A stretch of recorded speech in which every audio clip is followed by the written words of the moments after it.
Summit भी है जिसके ऊपर पूरी दुनिया की नज़र है। चाइना मिलना चाहता है प्राइम मिनिस्टर नरेंद्र मोदी के साथ। अगर LAC पर इंडिया और चाइना की बातचीत हो सकती है तो LOC लाइन ऑफ कंट्रोल जो इंडिया और पाकिस्तान के बीच है उसके ऊपर इंडिया और पाकिस्तान का एग्रीमेंट क्यों नहीं हो सकता। अवाम की तरफ बढ़ते हैं और जानते हैं उनकी राय। लद्दाख पे चाइना ने जब इस पे उन्होंने टेक ओवर किया था, हाँ। तो चाइना उस टाइम ये उनकी स्टेटमेंट्स थी कि ये लद्दाख हमारा हिस्सा है और जो इंडिया है वो कहता था कि लद्दाख हमारा हिस्सा है। हाँ, अब ये चीज़ बड़ी समझ से बाहर है कि ये एग्रीमेंट से ये दोनों पीछे हटेंगे तो फिर फैसला क्या हुआ कि ये अभी क्या कह सकते हैं, ये चाइना का हिस्सा है या इंडिया का हिस्सा है। चाइना हार मान गया ना, 2020 में जा रहा है। नहीं, आप तो सीधा ये कहना चाह रही हैं कि चाइना हार मान गया। वैसे मैं ये नहीं समझता, लेकिन ये है कि जो एग्रीमेंट अगर हो रहा है तो इसके पसे पुश्त बैकअप पे बहुत सारी वजूहात ज़रूर होंगी और इसमें कोई ना कोई सपोर्टिंग पर्सन होगा जो इंडिया और जो ये चाइना इनको नज़दीक रशिया है सर, रशिया नहीं, रशिया बिल्कुल हो सकता है क्योंकि पिछले दिनों में मंथ्स के अंदर जो चाइना और इंडिया के जो फॉरेन मिनिस्टर्स हैं उनकी मुलाकात हुई है, तो इट शोज़ कि रशिया जो है एज अ सपोर्टिंग पर्सन के तौर पे काम कर रहा है इनको नज़दीक लाने के लिए। और उसका एक कहीं ना कहीं एक रोल है। ठीक है। तो ये जो समिट हो रही है अब ये भी एक रोड मैप टुवर्ड्स कह सकते हैं कि फ्रेंडशिप की तरफ एक हाथ है।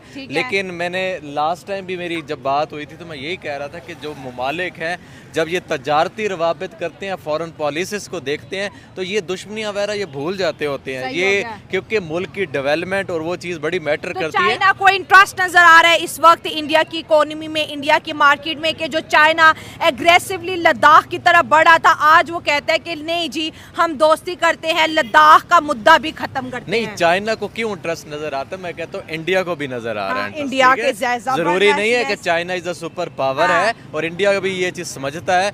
आबादी की दोस्तों, जैसा कि आप जानते होंगे कि चाइना और इंडिया के बीच में कुछ दिनों से बहुत अच्छा इस समय संबंध चल रहा है। इसके पहले इंडिया और चाइना के बीच में लद्दाख से बहुत ज़्यादा एक से बातें आ रही थी जो इंडिया फ़ौज और चाइना के फ़ौज आपस में भिड़ते रहते थे। इस समय जो है उस पर बहुत अच्छी सुझाव ले लिया है इंडिया की सरकार और चाइना की सरकार ने। अब दोनों वहाँ की आर्मी हटा दी गई है जिससे इससे इंडिया का संबंध बहुत अच्छा होगा। अभी हाल ही में रसिया में बहुत बड़ा इवेंट होने जा रहा है जिससे इंडिया और चाइना के बीच हो सकता है ट्रेड बहुत जल्द से जल्द और लार्ज स्केल पर चालू हो सकता है। और इसी को देखकर पाकिस्तान के लोग हैरान हैं कि इंडिया इतना दिन तक तो चाइना का दुश्मन बना बैठा था, लेकिन आज ये लोग दोस्ती करके बहुत बड़ी मिसाल कायम कर दी है। क्योंकि पाकिस्तान वाले चाहते थे कि इंडिया और चाइना के बीच हमेशा दुश्मनी बनी रहे। आपकी क्या राय है कमेंट में ज़रूर लिखिएगा। अभी तक चैनल में नए हैं तो चैनल को लाइक और सब्सक्राइब जरूर कर लीजिएगा। हम लोग यह वीडियो देख रहे हैं नाइला पाकिस्तान रिएक्शन के माध्यम से। देखते हैं वीडियो में आगे। जाओगे सबसे अच्छे बाइक से वो हीरो और महिंद्रा के है।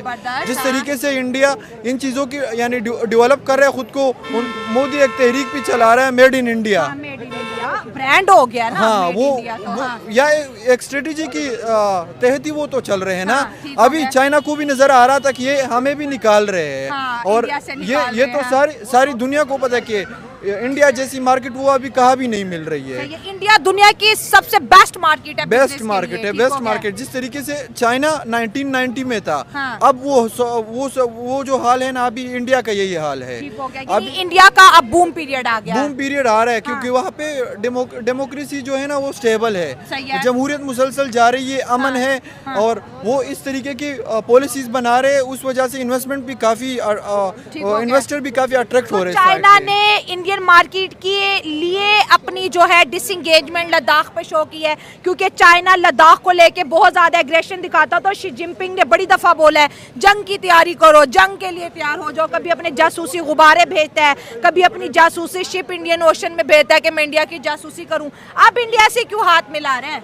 चाइना को वो कैपिटलिस्ट कंट्री वो चाहती है, वो हर जगह अमेरिका की तरह यानी अपने दोस्तों के साथ नहीं आती कि यहाँ पे अटैक कर, वो आती है थ्रू इन्वेस्टमेंट। ठीक हो गया। ईरान वेस्ट से दूर हो रहा था, वह ईरान में भी थ्रू इन्वेस्टमेंट आया। तकरीबन 400 बिलियन डॉलर की इन्वेस्टमेंट चाइना ने ईरान में की है।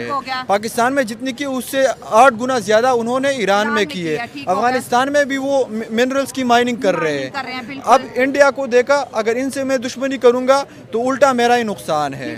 और मोदी को भी इस वजह से काफ़ी ज़्यादा फ्लैशबैक आ रहा है कि आप पाकिस्तान के खिलाफ तो इतना एग्रेसिव होते हो। और उन्होंने पहले ये स्टेटमेंट भी दिया कि ना कोई गुस्सा है हमारी बाउंड्री में। ये बात उनकी जो इंडियन आर्मी है वो भी डिनाई कर रही थी कि नहीं, कुछ ऐसे इलाके जो अंदर आए थे। पर चाइना को भी खुद रियलाइज हो गया कि इसका मुझे कोई फायदा नहीं हो रहा। चाइना पीछे हटा है ना, तो मैं कहता हूँ इंडिया की जो है ना ये बहुत बड़ी अचीवमेंट है। इतना जितना क्रेडिट इंडिया को देना पड़ेगा ना उतना ही कम है। उसकी रीज़न ये है कि इंडिया जो है ना वो अब इकोनॉमिकली जो है ना वो अगर देखा जाए तो इकोनॉमी के हिसाब से वो बहुत ज़्यादा जो है ना वो उसने ग्रो किया है दुनिया के ऊपर। जब से वो मोदी की गवर्नमेंट आई है वहाँ पे एक तो कंसिस्टेंसी आई है वहाँ पे गवर्नमेंट की, उसके साथ साथ जो है ना इकोनॉमी बहुत ऊपर गई है। वहाँ पे इंफ्रास्ट्रक्चर अगर देखा जाए एग्जैक्टली तो उन्होंने काफ़ी ज़्यादा जो है ना वो डेवलप किया। लद्दाख वाली साइड पे भी बहुत ज़्यादा डेवलपमेंट वहाँ में देखने को मिली है, जिसकी वजह से अब चाइना ने देखा कि भाई अब हमारा जो है ना वो मुकाबला 1-1 हो गया और 50-50 हो गया। अब ऐसा नहीं है कि हमारी डोमिनेंस वहाँ पे रही नहीं है चाइना की। इस वजह से बजाय इसके कि जानी नुकसान हो, हमारी भी फौज जो है ना वो मरे, उनकी भी मरे, उसके अलावा जो है ना वो इतनी ज़्यादा इन्वेस्टमेंट भी हो, तो बजाय इसके कि जो है ना वो एक सेफ एग्रीमेंट किया जाए और इनके साथ तल्लुकात को बहाल किया जाए ताकि हम आने वाले दिनों में ना फ्यूचर में इनके साथ ट्रेड भी कर सके और इन अपनी इकोनॉमी को ग्रो भी बेटर तरीके से कर सके। चाइना ने अपनी सेफ साइड खेली है। एग्जैक्टली अपनी सेफ साइड के लिए। भाई दुनिया है ही लालची, दुनिया अपनी सेफ साइड खेलती है। हम चाइना को ऐसे ना समझे कि भाई चाइना सिर्फ पाकिस्तान के लिए है। भाई कोई भी मुल्क जो है ना वो अपनी सबसे ज़्यादा अपना फायदा देखता है। अब चाइना को अपना फायदा इंडिया में नजर आ रहा था कि भाई इंडिया जितना ग्रो कर रहा है वहाँ पे आप टेक इंडस्ट्री देख लें, आप ये मोटर इंडस्ट्री देख लें। मैं कहता हूँ दुनिया अब चाइना को उसने बीट कर दिया भाई। और डिफेंस में भी इंडिया की DRDO की बात करें और भी प्राइवेट सेक्टर की बात करें तो बड़ी से बड़ी डिफेंस टेक्नोलॉजी इस वक्त इंडिया के है। 2 उन्होंने जो है न्यूक्लियर सबमरीन्स बना दी हैं। इंडियन ओशन पे भी इंडियन आर्मी की पावर नजर आ रही है, बॉर्डर पे भी पावर नजर आ रही है। तो आपका ये कहना है कि अगर चाइना लद्दाख से हट रहा है तो इसमें चाइना का फायदा है क्योंकि वो इंडिया को नहीं डरा सकता। ये exactly. तो अब बिल्कुल भी नहीं डरा सकता था। अगर हम बैक 5 ईयर to 6 ईयर चले जाए ना तो इंडिया की आंखों में आंखें डाल के जो है ना वो खड़ा होता था। और हमने वीडियोस भी देखी हैं, इवन दो कि हमने वीडियोस देखी है इंडियन आर्मी जो है ना वो थोड़ी बहुत हमें वहाँ पे लड़खड़ाती हुई नजर आती भी थी कि भाई वो जो है ना वो बैक फुट पे हमें नजर आते थे। लेकिन अब 2-3 सालों से अच्छे डंडे चला रही है चाइना। अब बिल्कुल भी ऐसा नहीं है। उसकी रीजन यही है कि अब जब कंट्री जो है ना वो इकोनॉमी वाइज अगर ग्रो करती है ना तो आपका जो है ना वो दुनिया के ऊपर इमेज ही डिफरेंट बन जाता है। अब इमेज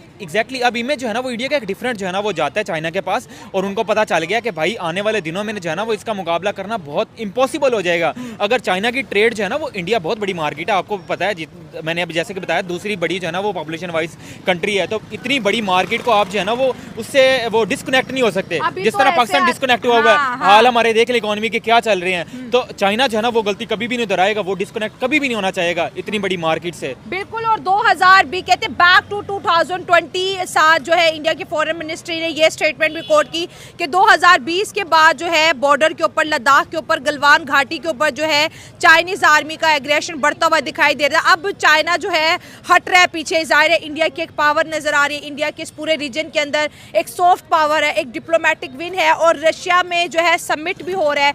तो रशिया ने भी बड़ा रोल प्ले किया है कि चाइना और जो है इंडिया आपस में करीब आए। देखें इंडिया के दोस्त बहुत लॉयल हैं। एग्जैक्टली सीन ये है कि अब रशिया जो है ना वो काफ़ी बड़ा वेपन्स वो सप्लायर है इंडिया का, वहाँ से भी उनको पैसा जाता है। तो अब इंडिया जैसे कहेगा, अब बेसिकली बात यही है जो मैंने की है ना कि अब उनके पास ऑलरेडी पैसा बहुत आ चुका है इंडिया के पास। हाँ, पैसा जिसके पास होता है ना, अब इसराइल क्या है, इसराइल के पास पैसा है। वो अपनी पैसे की डिमांड के ऊपर जितना मर्जी जुल्म कर रहे हैं ना, दुनिया के ऊपर हाईलाइट नहीं हो रहा। अब कभी भी आप हाईलाइट नहीं कर सकते। इंडिया सेम, उनका भी सेम सिनेरियो यही चल रहा है। अब जितनी तरक्की उस इंडिया ने पिछले 10 सालों में की है ना, मैं कहता हूँ पिछले 60 सालों में इतनी तरक्की इंडिया ने नहीं की थी जितने मोदी की हुकूमत में पिछले 10 सालों में उन्होंने तरक्की की। नो डाउट कि मोदी को एज अ प्राइम मिनिस्टर हम लोग लाइक नहीं करते, लेकिन इंडिया के लिए ग्लोबल लीडर माना जाता है। पाकिस्तान लाइक करे ना करे, इंडिया को कोई फर्क नहीं पड़ता। एग्जैक्टली कोई फर्क नहीं पड़ता। वैसे शी जिनपिंग आया ना ऊंट पहाड़ के नीचे, एग्रीमेंट उसने किया फिर मैं वही, हाँ बिल्कुल किया, ऊंट पहाड़ के नीचे है। मैं वही कह रहा था कि